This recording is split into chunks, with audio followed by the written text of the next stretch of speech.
करुणामयी माँ परम प्रभु श्री अरविंद चरण रे अशेष भक्तिभूत प्रणति। आज पवित्र श्रीराम नवमी मर्यादा पुरुषोत्तम श्रीरामचंद्र विवर्तन रे चेतनार उन्मीलन क्रम सप्तम अवतार रूपे आसी शुद्ध मानसर अवतार श्री परम प्रभु जुगावतार श्रीरामचंद्र शुभ जन्मवासरे मोर भक्तिभूत प्रणति निवेदन करुच्ची। माँ जानकी भातृभक्त लक्ष्मण एवं भक्तवीर श्री हनुमान को मोर भक्तिभूत प्रणति निवेदन करुच्ची। आज ऑनलाइन माध्यम माँ ए दिव्य भव्य पाठशाला जोग देइथिबा मोर समस्त सद्जाई भाई भौणी मानक मो हृदय श्रद्धा और सम्मान ज्ञापन करुच्ची। आज विषय वस्तु रही भारतीय नारीर आदर्श शक्ति और चेतनार प्रतीकात्मक रूप होउछि नारी। सत हेले पुरुष निष्क्रिय ब्रह्म साक्षी पुरुष, चित हेले क्रियात्मिका शक्ति। उभय का संजोग सृष्टि हुए आनंद, सृष्टि हुए सचराचर विश्व जहां आम सचिदानंद सृष्टि बोली कहू। क्यों स्मरणातीत कालरू भारतीय नारीर महात्म्य वेद उपनिषद पुराण और इतिहासर पृष्ठा मंडन कर आसी। समग्र विश्व रे भारत ही देवभूमि, दिव्यभूमि, आर्यभूमि, जुगे जुगे जुगावतार निर्वाचित भूमि। भारत नामकरण गोटे यथार्थ अर्थ रही एवं से गोटे आध्यात्मिक अर्थ। भा शब्दर अर्थ हूँ तेज, आलोक, उद्भासन एवं से आलोक साधारण आलोक नुहे, ता हूँ दिव्य आध्यात्मिक ज्ञान आलोक। भा शब्दर अर्थ से दिव्य आध्यात्मिक ज्ञान आलोक एवं सही आलोकर संधान रे आध्यात्मिक ज्ञान साधन और उद्भासन रे सदा सर्वदा रत जो देश से देश हूँ भारत। सो नामर प्रतीकात्मक अर्थ हूँ ज्ञान रत। भारे रत भाला से ज्ञान आहरण रे निरत रत थिबा देशटी जी से हूँ भारत वर्ष। भारत ये तार नामकरण यथार्थ अर्थ एवं से पवित्र भारत वर्ष आमर जी जन्मभूमि जहाँ को प्रभु श्री अरविंद दुर्गा रूप दिव्य दृष्टि दर्शन करथिले एवं सही जहाँ विषय से कहते India is the place where will be decided the fate of the world एवं तांकरी भाषा रे भारत ही हम विश्वर आध्यात्मिक गुरु। यही भारत स्वाधीनता पाई केते संग्राम से न करिसंती, केते कष्ट न सहिसंती प्रभु। सही दुर्गा रूप आविर्भूता आमर ये पवित्र भारत वर्ष मातृकल्पा एवं से भारत को मोर भक्तिभूत ने प्रणति जनवाई ये छोटिया कविता टी मुझे आवृत्ति करी। जे देश नारी वीरर माता रण प्रिया से जगत जीता। जे देश नारी वीरर माता रण प्रिया से जगत जीता। जे देश नारी सतीत्व बड़े रात्रि न हुए शेष, सही ये भारत वर्ष, सही मो भारत वर्ष। जे देश शिशु सत्य संधानी, जे देश शिशु सूर्य सेनानी, जे देश शिशु भीष्म तपरे विष्णु हुंती बस, सही मो भारत वर्ष, सही ये भारत वर्ष।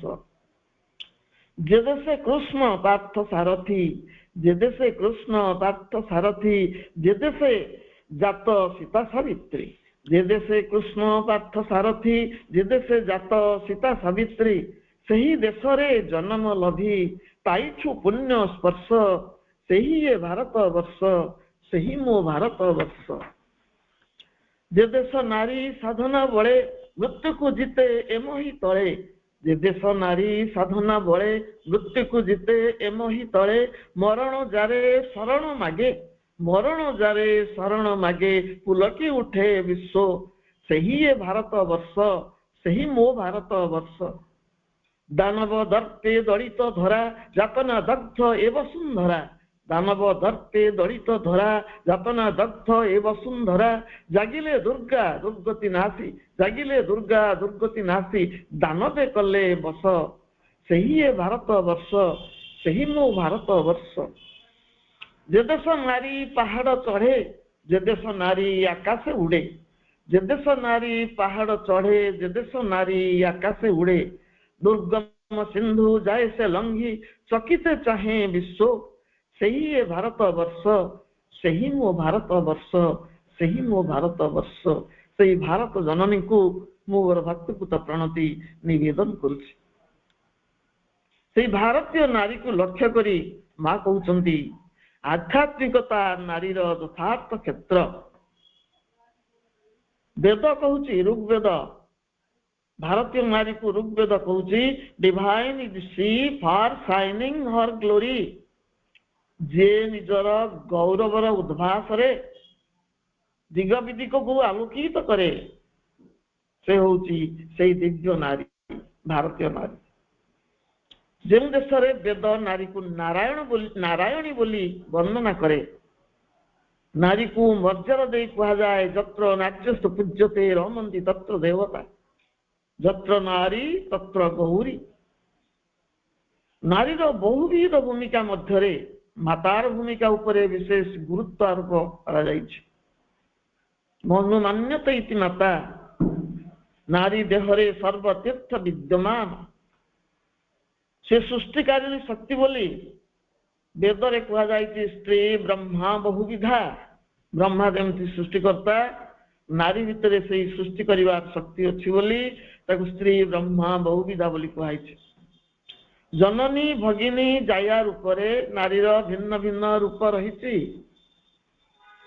जननी रूपरे माँ रूपरे से देई थाए शक्ति पत्नी रूपरे से देई थाए प्रीति भग्नी रूपरे से देई थाए भक्ति कन्या रूपरे कुल उज्जवल करिया पई मर्यादा बढ़िया पई से आनी थाए कीर्ति ए बहुविध भूमिका गोटे नारीर रहिछि पुरुष पाई नारीटे जन्मदात्री अन्नदात्री प्रेमदात्री ज्ञानदात्री अर्थात से जन्म दिए खाद्य दिए प्रेम दिए एवं शिक्षा मध्य दिए जेहेतु शिशुर प्रथम गुरु होची माँ एंतुड़ीशाल अंतिम शଯ୍या पर्यंत एंतुड़ीशाल अंतिम शଯ୍या पर्यंत नारी बिना पुरुष असहाय और असंपूर्ण भारतीय समाज रे नारी केवल सौकीर सामग्री नुहे बा भोग्य वस्तु नुहे आम सम्मान और स्वाभिमान संतक मर्यादार मोहर एवं शालीनता होची तार शीलता संभ्रम ही तार सौंदर्य श्रृंखला ही तार सौरभ चरित्र ही तार गौरव नम्रता पाई से नमस्या षष्ठांगर अनन्य अनवद्य सृष्टि तेणु आम समाज रे प्रत्येक नारी देवी सदृश जो भारत स्वयं दुर्गांकर प्रतिरूप से दुर्गांकर शक्ति धारण करे भारतीय नारी अनेक जन्मर तपस्या फल भारत वर्ष रे जन्म निये सही नारी से दुर्गांकर शक्ति को धरे नारी भितर से परम शक्ति अच्छी बोली परम प्रभु महाकाव्य सावित्री उल्लेख करिसेंती सावित्री मुखरे जमंकर ताच्छल्यर उत्तर दे से कहउचंती जम जेतबेले तांको गोटे मर्त्यर साधारण नारी भाव परिहास करछि सेतबेले तार उत्तर दउचंती से और I the woman the force of God he the eternal delegate soul in man my love is greater than thy law or death my will is stronger than the bonds of faith नारी मुहि ईश्वरंग शक्ति स्वरूपिणी मनुष्यर आत्मसहित शाश्वत प्रतिनिधि हे मृत्यु तुमर विधान ठारू प्रेम मोर अटे महत्तर नियति बंधन ठारू संकल्प मो अटे शक्तिमंत। भारतीय नारी को एकाधार श्री बाक श्रुति धृति मेधा श्रद्धा शुद्धि बुद्धि भाव वर्णना करा जायछि। भारतीय नारी ठारे अछि धरणीर धारण क्षमता, सागरर गंभीरता, आकाशर असीमता, चंद्रमार शीतलता, वायुर प्रखरता, प्रकृतिर सौंदर्य और पुरुषर गांभीर्य, धैर्य स्थैर्य और वीर्यर पराकाष्ठा। भारतीय आर्य दर्शन ही साब्यस्त करे विश्वर समस्त शक्ति पश्चात जड़े नारी ही देवी रूप में विद्यमान।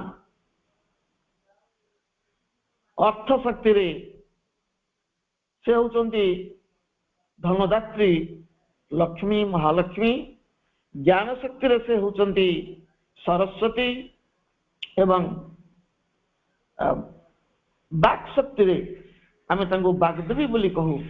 सौंदर्य अधिष्ठात्री भाव से होचंती रति देवी, पराक्रम वीरतार से होचंती दुर्गा, प्रचंड प्राण शक्ति रे से मां काली।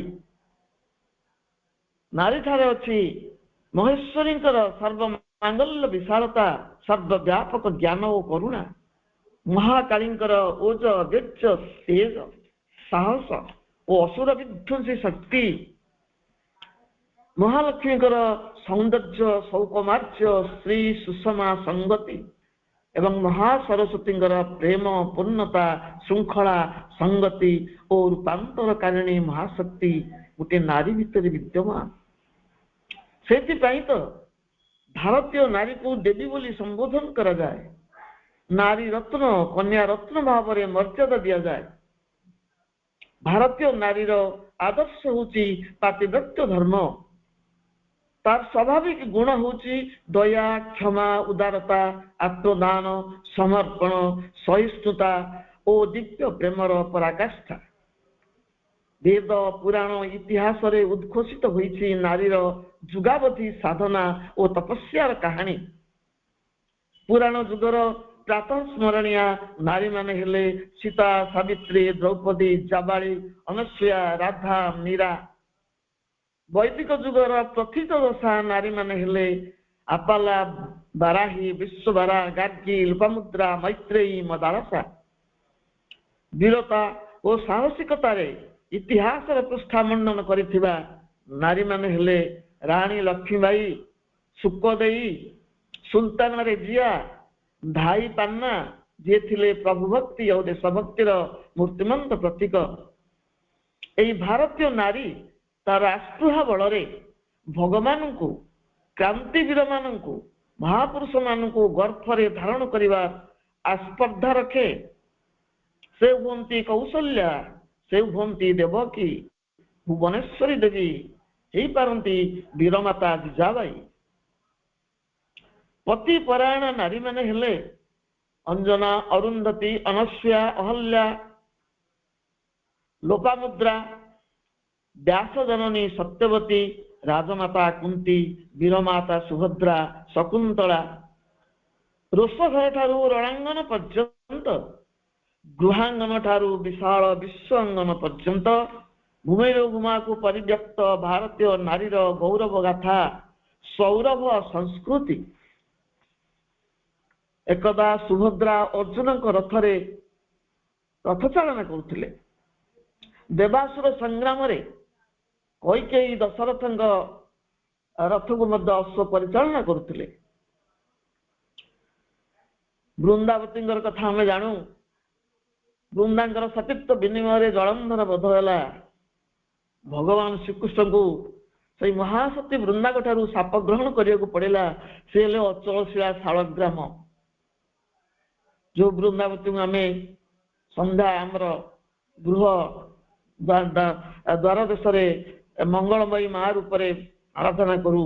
माँ वृंदावती तुलसी जहाँ को मस्तक धारण करती स्वयं विष्णु। से भारतीय पौराणिक चरित्र महान सती सतीत्वर पराकाष्ठा प्रदर्शन करिसंती। नारी मानकर भूमिका ନେଗେଟିଭ ଚରିତ୍ର ଭାବରେ ମଧ୍ୟ ନାରୀମାନଙ୍କର କିଛି ଭୂମିକା ରହିଛି, ମାନେ ନିନ୍ଦିତ ହେଇଛନ୍ତି। କିନ୍ତୁ ସେମାନଙ୍କର ଭୂମିକା ନୂତନ ଯୁଗ ଚେତନା ପ୍ରତିଷ୍ଠା ଓ ନବସୃଷ୍ଟି ପାଇଁ କମ୍ ଗୁରୁତ୍ୱପୂର୍ଣ୍ଣ ନୁହେଁ। ସେମାନେ ହୋଇପାରନ୍ତି ମନ୍ଥରା, କୈକେୟୀ, ସୁପର୍ଣ୍ଣଖା। ଏମାନଙ୍କର ଅବଦାନ ନଥିଲେ ଶ୍ରୀରାମଚନ୍ଦ୍ର ବନକୁ ଯାଇନଥାନ୍ତେ କିମ୍ବା ଅସୁର ନିଧନ ହେଇନଥାନ୍ତା। ତାର ପୃଷ୍ଠଭୂମିରେ ଏଇ ନାରୀମାନେ, ଯଦିଓ ଆମେ ପୁରାଣରେ ତାଙ୍କୁ ନିନ୍ଦା କରୁ, ନେଗେଟିଭ କ୍ୟାରେକ୍ଟର ଭାବରେ ଦେଖୁ, କିନ୍ତୁ ସେମାନଙ୍କର ଭୂମିକା ଅତି ଗୌରବମୟ। କାରଣ ଦେବକୂଟ ମାୟାକୁ ସେମାନେ କାର୍ଯ୍ୟକାରୀ କରିଥିଲେ ଦେବଦିଷ୍ଟ ହେଇକିରି। ଯୁଗ ବିବର୍ତ୍ତନର ଯୁପକାଷ୍ଟରେ ଏମାନେ ବଳି ପଡ଼ିଛନ୍ତି। ପ୍ରକୃତିର ମହାଯଜ୍ଞରେ ଏମାନେ ଆହୁତି ହେଇଛନ୍ତି। ରିକ୍ତ ଚିତ୍ତ ବୈରାଗୀର କଠୋର ସାଧନା ଯାହା ପ୍ରାପ୍ତ କରିପାରେ ନାହିଁ, ନାରୀର ପ୍ରେମପୂର୍ଣ୍ଣ ଆରାଧନା ତାହା ପ୍ରାପ୍ତ କରିପାରେ। ତ୍ରେତୟା ଯୁଗର କଠୋର ପ୍ରତି ତପସ୍ୱୀ ପରମଙ୍କ ସାନ୍ନିଧ୍ୟ ପ୍ରାପ୍ତ କରିବାରୁ ବଞ୍ଚିତ ହେଇଥିଲେ। କାରଣ ପରମାନନ୍ଦ ସଚିଦାନନ୍ଦ ଭଗବାନ ଏମିତି ରୁଦ୍ର କଠୋର ତପସ୍ୱୀମାନଙ୍କୁ ମିଳିନଥିଲେ, କିନ୍ତୁ ତପସ୍ୟାର ସାଧନା ବୃଥା ଯାଇନଥିଲା। ଦ୍ୱାପର ଯୁଗରେ ସେଇମାନେ ହେଇଥିଲେ ଗୋପାଙ୍ଗନା ଏବଂ ଭଗବାନ ଶ୍ରୀକୃଷ୍ଣଙ୍କୁ ପରମ ପ୍ରେମିକ ଲୀଳାସଙ୍ଗୀ ରୂପରେ ପ୍ରାପ୍ତ କରିଥିଲେ। ଅତୁଟ ବିଶ୍ୱାସର ଦୀର୍ଘ ପ୍ରତୀକ୍ଷା ପରେ ପ୍ରଭୁଙ୍କୁ ପ୍ରାପ୍ତ କରିଥିଲା ଶବରୀ ମାତଙ୍ଗୀ, ଯୋଉ ଶ୍ରୀରାମଙ୍କୁ ସେ ପ୍ରତୀକ୍ଷା କରିଥିଲା, ଯାହାଙ୍କର ଆଜି ଜନ୍ମବାସର ପାଳିତ ହଉଛି। କେତେ ପ୍ରତୀକ୍ଷା କରିଥିଲା ସେ ତାଙ୍କୁ ପାଇବା ପାଇଁ। ପାତିବ୍ରତ୍ୟ ଧର୍ମ ବଳରେ ଅତ୍ରି ପତ୍ନୀ ଅନସୂୟା ତ୍ରିଦେବଙ୍କୁ ଶିଶୁ ରୂପରେ ଜନ୍ମ ଦେଇଥିଲେ, ସ୍ତନ୍ୟପାନ କରାଇ ପାରିଥିଲେ ଏବଂ ତ୍ରିଦେବଙ୍କ ଶକ୍ତିରେ ଦତ୍ତାତ୍ରେୟ ତାଙ୍କଠାରୁ ଜନ୍ମ ନେଲେ। ଆଉ ଜଣେ ସତ୍ୟ ଅନସୂୟା ଏକ ରାତ୍ରିକୁ ସପ୍ତ ରାତ୍ରିରେ ପରିଣତ କରିଥିଲେ। ଋଷି ଅଭିଶାପକୁ ପଣ୍ଡ କରିବା ପାଇଁ କହିଥିଲେ, ନପାହୁ ରାତି ନମରୁପତି ଏକ ରାତି ହଉ ଶପଥ ରାତି। ରାତ୍ରିର ଘନ ଅନ୍ଧକାରରେ ବିଶ୍ୱାବୃତ ହେଇଗଲା। ସେତେବେଳେ ସ୍ୱୟଂ ନାରାୟଣଙ୍କୁ ବୈକୁଣ୍ଠ ତେଜି ଓହ୍ଲେଇବାକୁ ପଡିଥିଲା। ବୈକୁଣ୍ଠରୁ ସେ ତାଙ୍କୁ ଓହ୍ଲେଇ ଆଣିଥିଲେ।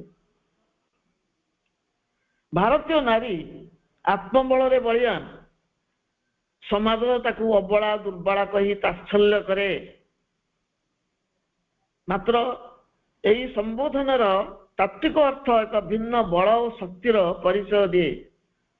ପୁରୁଷର ଶାରୀରିକ ଶକ୍ତିକୁ ପ୍ରତିହତ କରିପାରେ ନାରୀର ଆତ୍ମଶକ୍ତି। ଆତ୍ମବଳରେ ବଳିୟାନ ମା ସାବିତ୍ରୀ ପରାଭୂତ କଲେ କାଳାନ୍ତକ ଯମକୁ।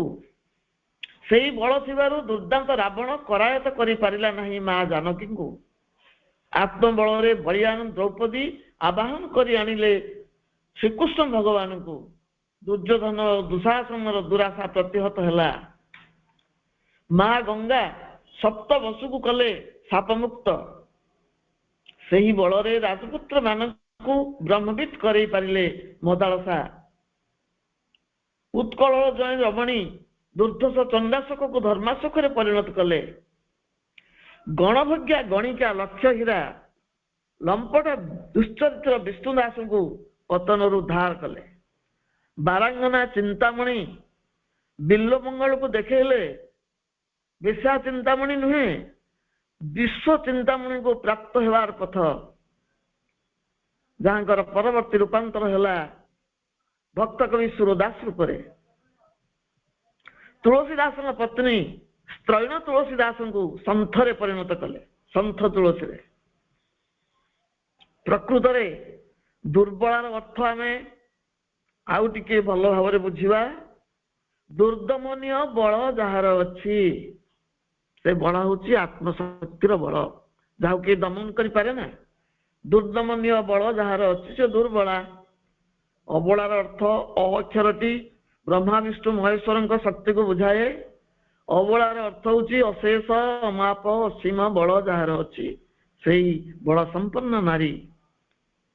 ଏହି ବଳରେ ସାଧାରଣ କୃଷକ ପତ୍ନୀଟିଏ ପାତିବ୍ରତ୍ୟ ଧର୍ମ ବଳରେ କ୍ରୁଦ୍ଧ ତପସ୍ୱୀକୁ କଲା ଆଚମ୍ବିତ। କାହାଣୀ କହିବାର ଅବକାଶ ନାହିଁ।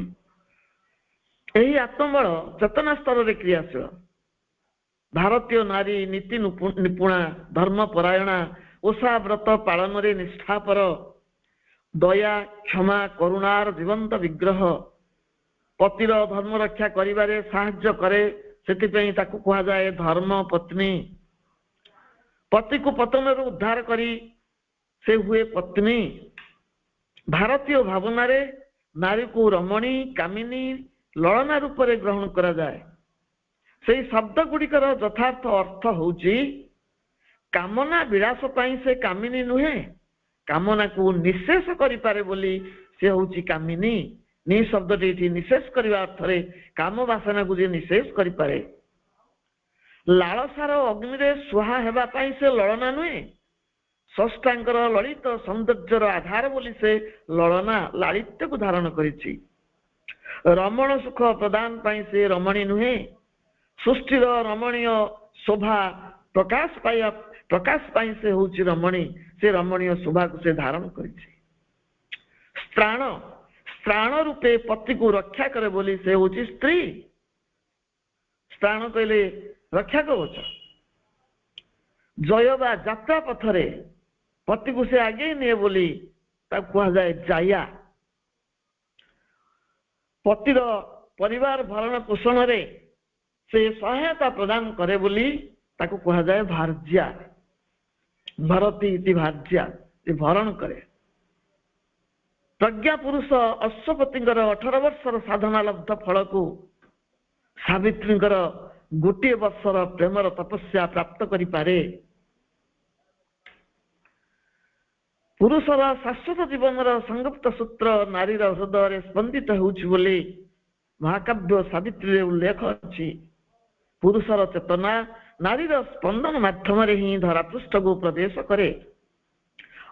ଅତି ଭୌତିକ ଜଗତ ପ୍ରତି ଉନ୍ମୁକ୍ତ ନାରୀର ଚେତନା ହିଁ ଆତ୍ମାଟିକୁ ଆମନ୍ତ୍ରଣ କରି ଆଣେ ସନ୍ତାନ ରୂପରେ।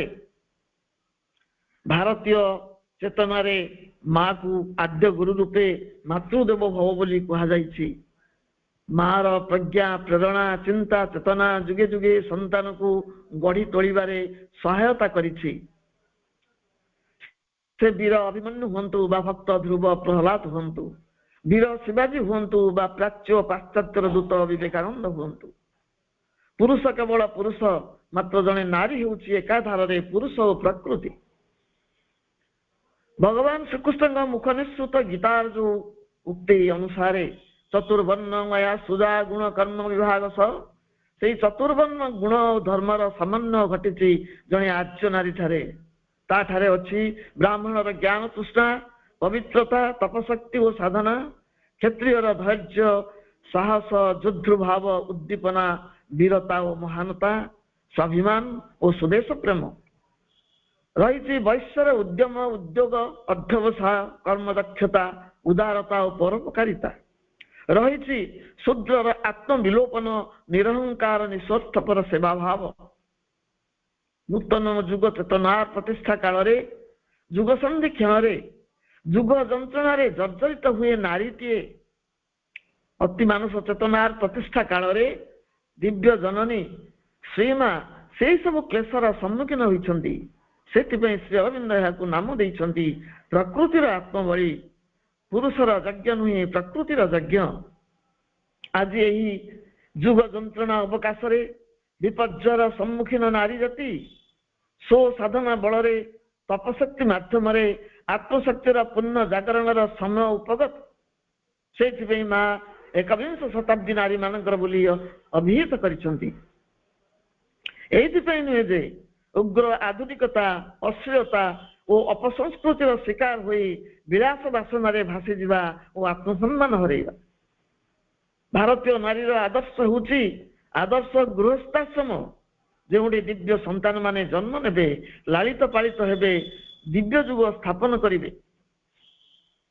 ଏହି ପରିବର୍ତ୍ତିତ ମାନବ ଜାତିର ଜନ୍ମ ପାଇଁ ନାରୀଟିଏ ସମର୍ଥ ବୋଲି ଶ୍ରୀ ଅରବିନ୍ଦ କହନ୍ତି। ପୁରାତନ ଜଗତ ଓ ଅତି ମାନସ ଜଗତ ମଧ୍ୟରେ ନାରୀମାନେ ହିଁ ସଂଯୋଗ ସ୍ଥାପନ କରିପାରିବେ। ମାତୃରଚନାବଳୀରେ ମା ସେଇ ସମ୍ଭାବନାକୁ ପ୍ରକାଶ କରନ୍ତି। The superman shall be born of a woman. This is a big unquestionable truth. ଅତି ମାନବ ଜନ୍ମ ନେବ ନାରୀର ଗର୍ଭରୁ, ଏହା ଏକ ବିସମ୍ବାଦିତ ସତ୍ୟ। ପୁନଶ୍ଚ ପ୍ରକୃତି ତାର କ୍ରମ ବିକାଶ ଧାରାରେ, କ୍ରମ ବିବର୍ତ୍ତନ ଧାରାରେ ଯୋଉ ନୂତନ ଚେତନା ପ୍ରତିଷ୍ଠା କରିବାକୁ ଯାଉଛି, ତାର ପ୍ରଥମ ସ୍ପନ୍ଦନ ନାରୀମାନେ ହିଁ ଅନୁଭବ କରିବେ ବୋଲି ମା କହୁଛନ୍ତି। ସ୍ତ୍ରୀଟିଏ ଦୁଶ୍ଚରିତ୍ର ହେଲେ ବର୍ଣ୍ଣ ଶଙ୍କର ଜାତ ହୁଅନ୍ତି, ସ୍ତ୍ରୀଷୁ ଦୁଷ୍ଟାସୁ ବାସ୍ନେୟ ଜାୟତେ ବର୍ଣ୍ଣ ଶଙ୍କର। ଏହି କାରଣରୁ ସମାଜରେ ଚାରିତ୍ରିକ ସ୍ଖଳନ ଦେଖାଦିଏ। ନାରୀ ନିର୍ଯାତନାର କାହାଣୀ ଖବରକାଗଜ ଆଉ ଦୂରଦର୍ଶନର ପ୍ରମୁଖ ସମ୍ବାଦ ଭାବେ ପରିବେଶିତ ହେଉଛି, ଯାହା ବଡ଼ ରୋଚକ ସମ୍ବାଦ ଭାବରେ ଆମେ ଉପଭୋଗ କରୁଛୁ। ଆମେ ଭୁଲି ଯାଇଛୁ ନାରୀ ଓ ପ୍ରକୃତି ସୃଷ୍ଟିର ଚିରନ୍ତନ ରହସ୍ୟ।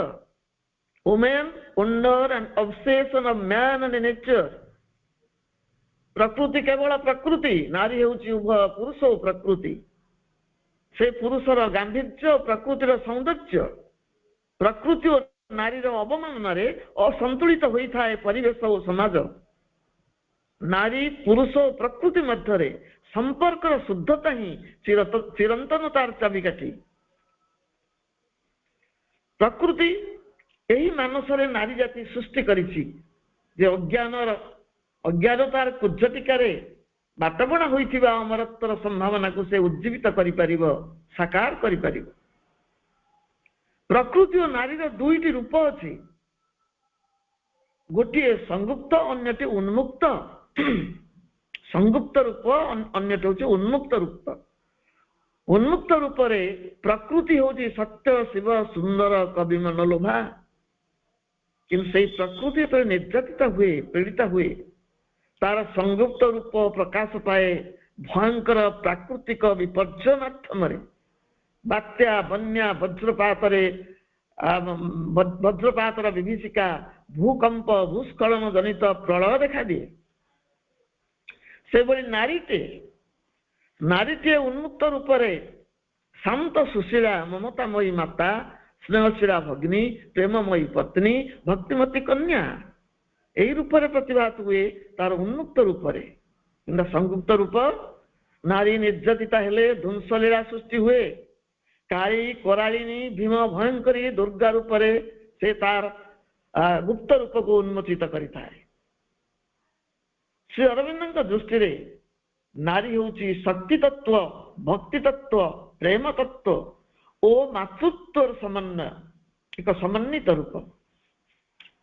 ସେ ବିବର୍ତ୍ତନର ସହାୟିକା ଓ ଅଗ୍ରଦୂତ, ସକଳ ଶକ୍ତିର ଆଧାର, ନିଷ୍କ୍ରିୟ ପୁରୁଷର ଶକ୍ତି ଓ ସକ୍ରିୟତା, ଅଶୁଭ ଶକ୍ତିର ପ୍ରତିହତକାରିଣୀ, ଆଧ୍ୟାତ୍ମିକତା ଯାହାର କ୍ଷେତ୍ର, ସତ୍ୟ, ଶାନ୍ତି, ଦୟା, କ୍ଷମା, ଶ୍ରଦ୍ଧା, ଭକ୍ତି, ପ୍ରୀତି ଯାହାର ମନ୍ତ୍ର, ସମର୍ପଣ, ଆତ୍ମଦାନ, ଆତ୍ମବଳି ଯାହାର ବ୍ରତ,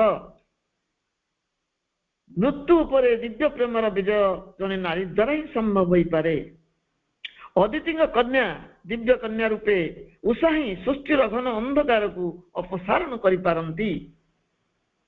ବର୍ତ୍ତମାନର ବିବର୍ତ୍ତନୀ ସଙ୍କଟରେ ନାରୀମାନେ ସେମାନଙ୍କର ଯୁଗୋପଯୋଗୀ ଭୂମିକା ସମ୍ପର୍କରେ ସଚେତନ ହୋଇ ଉଠିବା ସମୟ ଆସିଛି। ପରମା ଆଦିମାତା ନାରୀ ଜ୍ୟୋତି ସୃଷ୍ଟି କରିବା ଆଧ୍ୟାତ୍ମିକ ରହସ୍ୟଟି ଉନ୍ମୋଚିତ ହେବାକୁ ଯାଉଛି। ବିବର୍ତ୍ତନର ଆଧାରଶିଳା ନାରୀ ସମ୍ମୁଖରେ ଏବେ ଏକ ବୃହତ୍ କର୍ମଧାରା ଉପସ୍ଥିତ ହୋଇଛି, ଯାହା ବିଶ୍ୱବିଧାନରେ ବହୁ ପୂର୍ବରୁ ସ୍ଥିରୀକୃତ। ବିବର୍ତ୍ତନର ଅଗ୍ର ପଦକ୍ଷେପ ହେଉଛି ଦିବ୍ୟ ମାନବ ବା ଅତିମାନବ ସୃଷ୍ଟି କରିବା। କେବଳ ସଚେତନ ସାଧନା ସିଦ୍ଧ ନାରୀମାନେ ହିଁ ଏହି ଦୁରୂହ ଦାୟିତ୍ୱ ସମ୍ପନ୍ନ କରିବା ପାଇଁ ଅଭିପ୍ରେତ।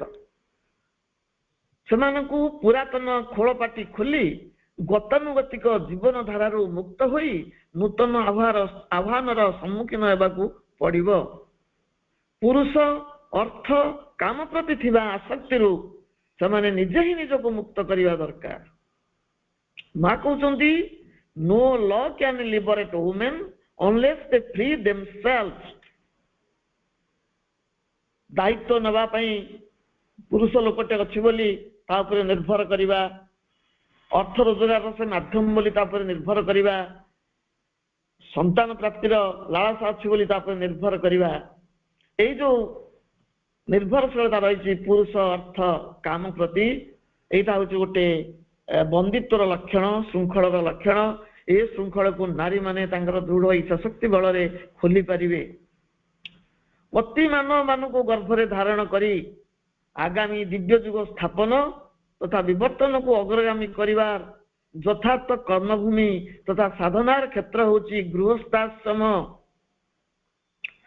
हूँ गोटे आश्रम एवं जोटी सम को आवाहन करा जाए अवयम समिति इति होची आश्रम से गृहस्थाश्रम होची आद्य आश्रम तार परिवार से परिवार टी किपरि हेबा उचित ता मां कहउछंती the family is very precious to mankind it is the true home for neither wood nor stone nor the cloth of a tent nor the marble of any palace make a home but the love that unites the young and the old in the family जो परिवार रे पारस्परिक Premiere बंधन थाए से कोठा हो कुड़िया हो कुटीर हो चाल घर हो कि कपड़ार तंबू हो ताकू घर कह जाए ना घर कह जाए गोटे प्रेमर बंधन जो थाए वैकुंठ समान आहा अटे से घर परस्पर स्नेह जई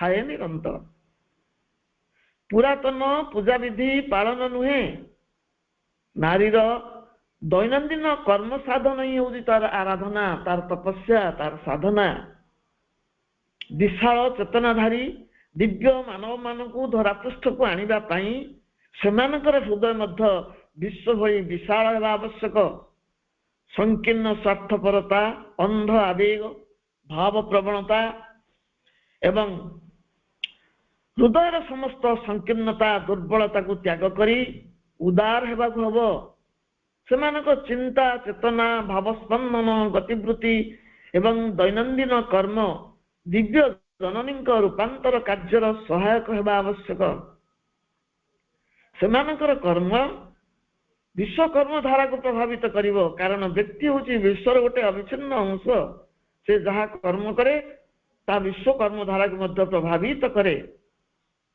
तेणु अधिमानस चेतना पुरातन जगत प्रस्थान द्वार देश उपनीत होती एवं यही पृष्ठभूमि रे नारीटी तार गतानुगतिक जीवन धारारू निजक मुक्त करी पुण्यर पोशाक खोली पुण्यवती हेबार समस्त अहंकार को त्याग करी करने को संकल्पबद्ध हेबा आवश्यक संकल्प करिवो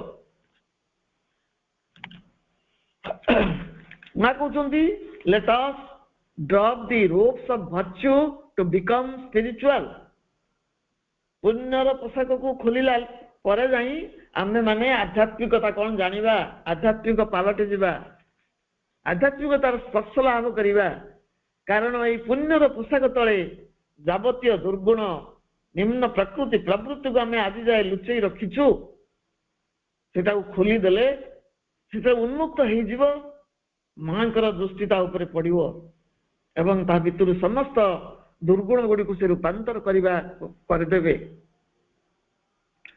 नारी मानक संबंध रे श्री मां को महान वाणी को उपलब्धि करिबा जो मातृ रचना बळी से कहिसंदी एसे अनुसार आम निज को प्रस्तुत करिबा जोटा अतिमानस जुगर आह्वान मां कहउचंदी आध्यात्मिकता ही नारीर यथार्थ क्षेत्र पारंपरिक पूजा व्रत उपवास नुहे नारी माने होउचंदी कार्यकारिणी शक्ति भारतर एक बहु परिचित लोक कथा अनुसार नारी जतबेले संपत्तिर रक्षणाबेक्षण करे सेतबेले संपत्तिर वृद्धि घटे कारण नारी होउची लक्ष्मी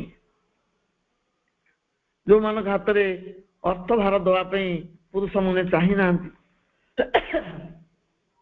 नारी हूँ बा पुरुष वर्तमान मनुष्य मात्रे समस्त को ही एक सम्मिलित उद्यम रे परस्पर सहित एकत्र होगा पड़ो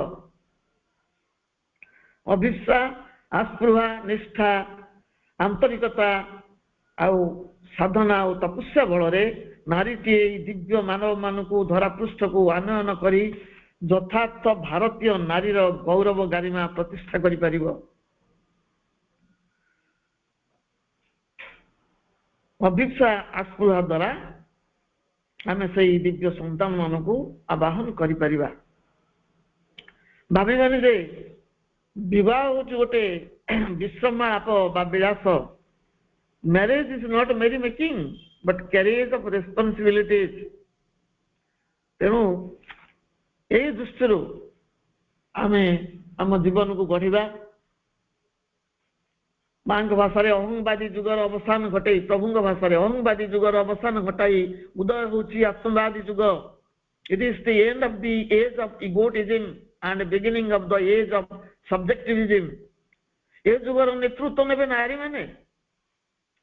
ବିବର୍ତ୍ତନଗତ ଏହି ଯୁଗ ସଂକଟର ଭୟଙ୍କର ବିଭୀଷିକା ମଧ୍ୟରେ ସମସ୍ତ ବିପରୀତ ବିପର୍ଯ୍ୟସ୍ତ ପରିସ୍ଥିତିର ମୁକାବିଲା ପାଇଁ ନାରୀକୁ ଯାହା କରିବାକୁ ହେବ, ପ୍ରଥମ ତାର ଆତ୍ମସଂଯମ, ଗୃହସ୍ଥାଶ୍ରମର ସମସ୍ତ ସର୍ତ୍ତ ପାଳନ, ହୃଦୟରେ ଏକ ଶୁଦ୍ଧ ଭାବ ପୋଷଣ, ସମସ୍ତ ଗୃହ କାର୍ଯ୍ୟକୁ ନିରଳସ ଭାବରେ ମାଙ୍କ ସେବା ଭାବରେ ସମ୍ପାଦନ ଓ ସମର୍ପଣ, ଏକ ଉଦାର ଦୃଷ୍ଟିଭଙ୍ଗୀ ପୋଷଣ, ସହୃଦୟତା ଓ ପାରସ୍ପରିକତା ଉପରେ ଗୁରୁତ୍ୱ ଆରୋପ, ଗୃହରେ ନିରନ୍ତର ଏକ ଚୈତିକ ବାତାବରଣ ପାଇଁ ପାଠଚକ୍ର ସ୍ଥାପନ, ଅନ୍ତରସ୍ଥ ଭାଗବତୀ ଜନନୀଙ୍କ ସହ ସମ୍ବନ୍ଧ ସ୍ଥାପନ ପାଇଁ ନାମ ଜପ, ଧ୍ୟାନ, ସ୍ମରଣ ଓ ସମର୍ପଣ, ସମତାର ଭାବ ଓ ସମଦୃଷ୍ଟି ପୋଷଣ, କୁସଂସ୍କାର ଓ ଅପସଂସ୍କୃତିର ବର୍ଜନ, ମାଙ୍କ ପ୍ରତି ନିଜକୁ